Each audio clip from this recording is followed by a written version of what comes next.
नमस्कार, मैं स्वामी ओम प्रकाश और आज हम बात करेंगे गरीबी और अमीरी के बीच के अंतर की। आज हम गरीबी और अमीरी के बीच जो तुलनात्मक अध्ययन है उसकी बात करेंगे और जानना चाहेंगे कि आखिर गरीब गरीब होता जा रहा है और अमीर अमीर होता जा रहा है। ऐसा कैसे हो रहा है? ऐसा कब तक होता रहेगा और क्यों? दूसरी तरफ यह भी बात करेंगे कि जो गरीब अमीर होता जा रहा है उसके पीछे का राज क्या है।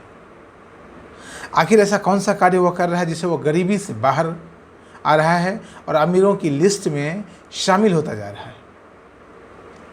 आप जानना चाहते हैं ना? दरअसल आज हर कोई यह जानना चाहता है कि वह व्यक्ति जो कल तक गरीब था आज अमीर कैसे हो पा रहा है, कैसे हो गया है। तो आइए आज बात करते हैं उन सब पहलुओं की। आज बात करते हैं उन सब पहलुओं की। काम की बात करूं तो गरीब व्यक्ति काम के बारे में बाद में सोचता है, पहले वो रोटी की चिंता करता है, जबकि अमीर व्यक्ति रोटी की चिंता तो करता ही नहीं।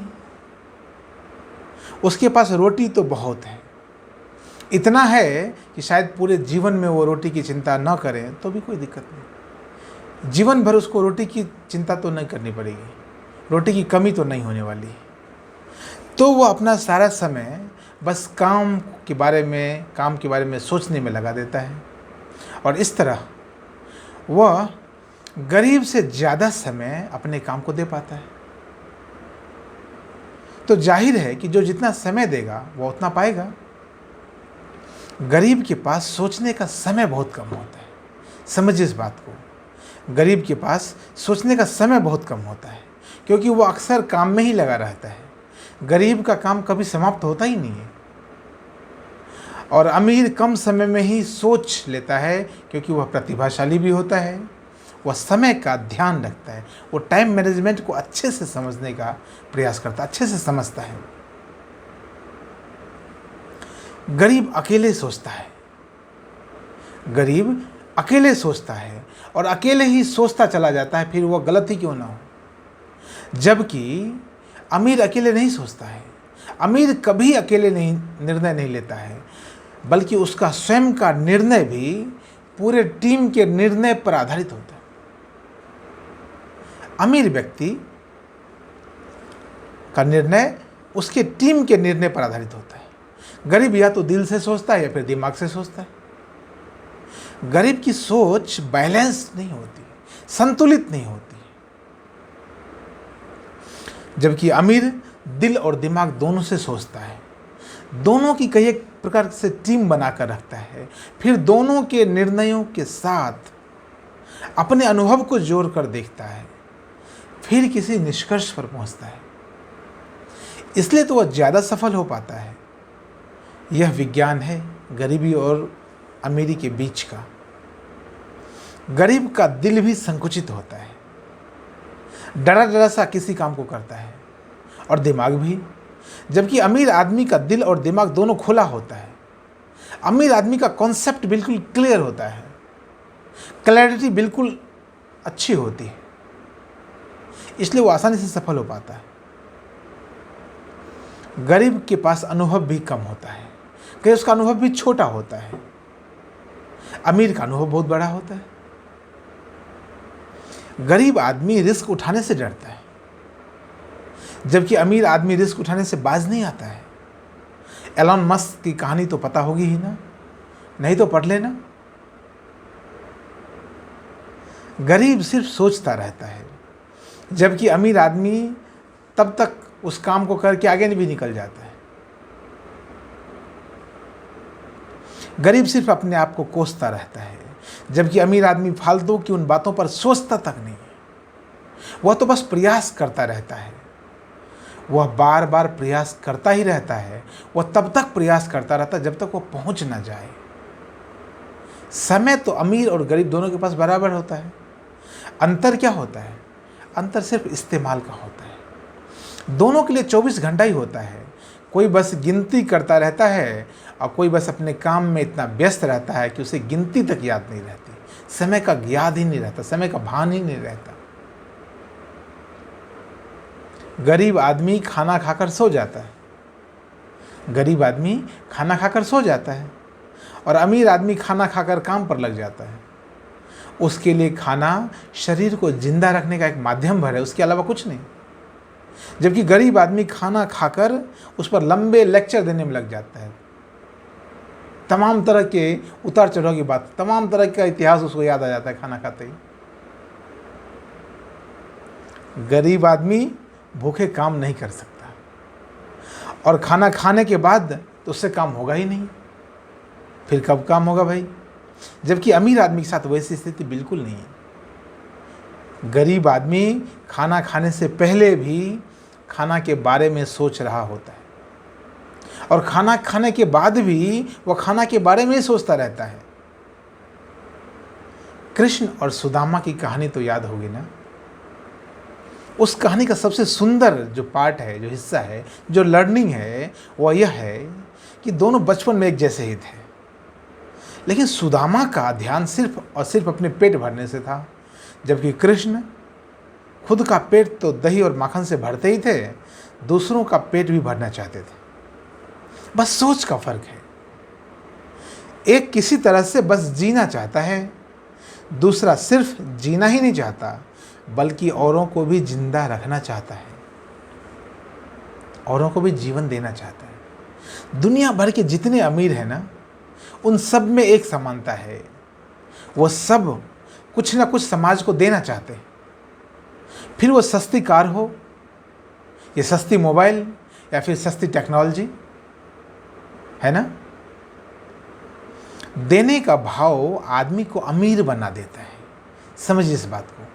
देने का जो भाव है वो आदमी को अमीर बना देता है। कैसे? क्योंकि देने के भाव से आदमी जिम्मेदार बन जाता है, और वही जिम्मेदारी उसके लिए सफलता का मार्ग निश्चित कर जाती है। मनोविज्ञान की भाषा में कहूँ, साइकोलॉजी की भाषा में कहूँ, तो गरीब थोड़ा ज़्यादा अचेतन होता है। गरीब अपने काम को लेकर थोड़ा ज़्यादा अचेतन होता है, और अमीर थोड़ा ज़्यादा सचेतन और थोड़ा ज़्यादा अवचेतन भी होता है। गरीब हमेशा गरीबी की चर्चा करता रहता है और उदास मिलेगा, लेकिन अमीर हमेशा अमीरी की चर्चा करता रहता है और हमेशा लक्ष्य की ओर अपना ध्यान बनाए रखता है। गरीब सिर्फ शरीर से काम करता है, जबकि अमीर शरीर से तो काम करता ही है, साथ ही मन और चेतना से भी काम करता है। गरीब वर्तमान को ध्यान में रखकर काम करता है, और अमीर वर्तमान में तो काम करता ही है, साथ में भविष्य की भी चिंता, भविष्य पर भी उसका ध्यान बना रहता है। गरीब की आवश्यकता कम होती है, जबकि अमीर की आवश्यकता दिन ब दिन बढ़ती चली जाती है और बदलती चली जाती है। समझिएगा इस बात को। गरीब की आवश्यकता कम होती है, जबकि अमीर की आवश्यकता दिन ब दिन बढ़ती चली जाती है। तो एक बात है, बदलती भी चली जाती है, वह दूसरी बात है। वह दूसरी बात बहुत महत्वपूर्ण है। गरीब व्यक्ति जहाँ खुद के शरीर से ही काम कर पाता है, वहीं अमीर व्यक्ति खुद के साथ साथ अनेकों से अपने लिए काम करवाता है।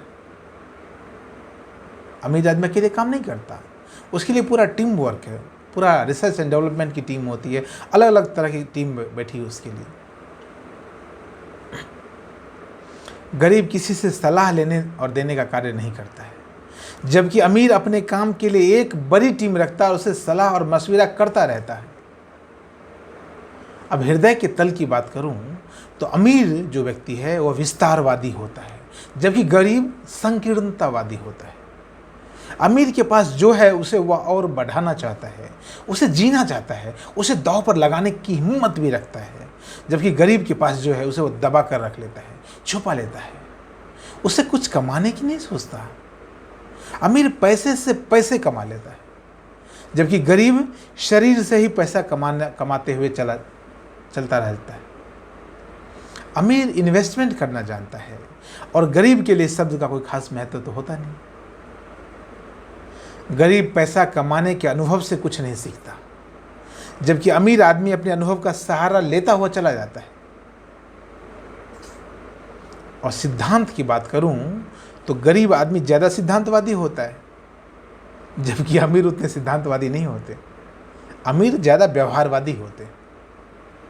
गरीब निराशावादी होता है जबकि अमीर आशावादी होता है। गरीबों के ज़्यादा उसूल होते हैं जबकि अमीरों के कोई उसूल नहीं होते।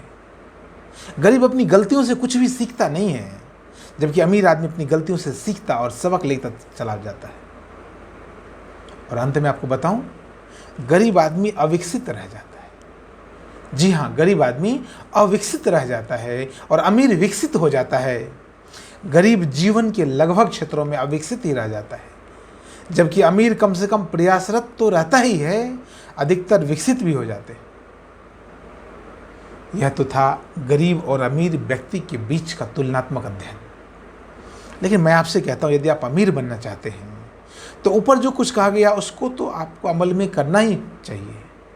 साथ ही गरीब से अमीर बन रहे हैं, उसका राज क्या है, यह जानना चाहते हैं तो निश्चित रूप से जानिए कि उन सभी लोगों ने स्वयं के भीतर काफ़ी गहरे में समीक्षा किया होगा कि आखिर अमीर बना कैसे जाता है। यह सोचना एक बात है, समीक्षा करना दूसरी बात है, और गहराई से समीक्षा करना एक तीसरी बात है। साथ ही उनके गरीब से अमीर बनने की यात्रा में ध्यान का बहुत बड़ा महत्व रहा है। ध्यान का मतलब आंख बंद करके बैठना नहीं होता। ध्यान का मतलब सिर्फ और सिर्फ आंख बंद करके हाथ जोड़कर या हाथ में हाथ मिलाकर बैठना ही नहीं होता। ध्यान का मतलब यह भी है कि ध्यान का मतलब है सपना देखिए, संकल्प लीजिए और संकल्प तक पहुंचने के लिए लगातार बने रहिए। तब जाकर कोई कार्य आसानी से हो पाता है, तब जाकर कोई कार्य आसान हो पाता है। ध्यान करने से भेद मिट जाता है। मैं तो कहता हूँ कि ध्यान को जान लेने भर से चेतना के तल पर अमीर और गरीब दोनों समान है, यह बात पता चल जाती है। चेतना के तल पर ध्यान करने से एक प्रकार की क्लैरिटी आ जाती है, कॉन्सेप्ट एकदम क्लियर आ जाता है। शरीर के तल पर तो अमीर और गरीब दोनों बराबर होते ही हैं, चेतना के तल पर भी दोनों समान होते हैं। प्रकृति किसी के साथ कोई अन्याय नहीं करती, कहिए परमात्मा किसी के साथ कोई अन्याय नहीं करता है।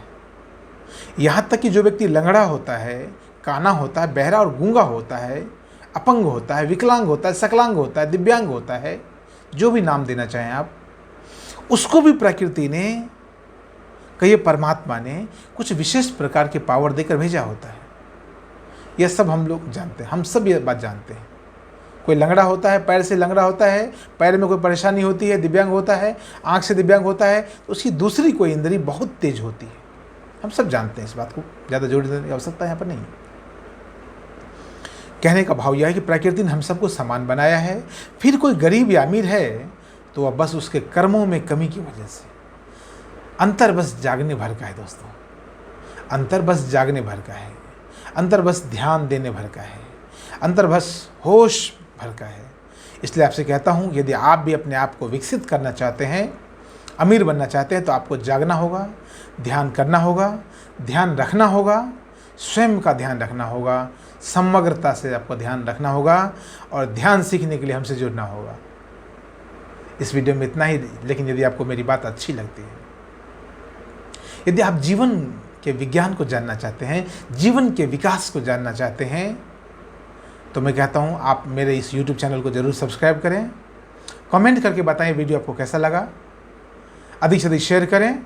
स्वामी ओम प्रकाश फाउंडेशन की जो मुहिम है, कि जो आंदोलन है कि हर एक व्यक्ति संबोधि को उपलब्ध हो पाए, हर एक व्यक्ति विकसित हो पाए, उसमें आप अपना सहयोग दे सकते हैं, उसमें आप अपनी आहुति दे सकते हैं। आप सबों को बहुत बहुत धन्यवाद। नमस्कार।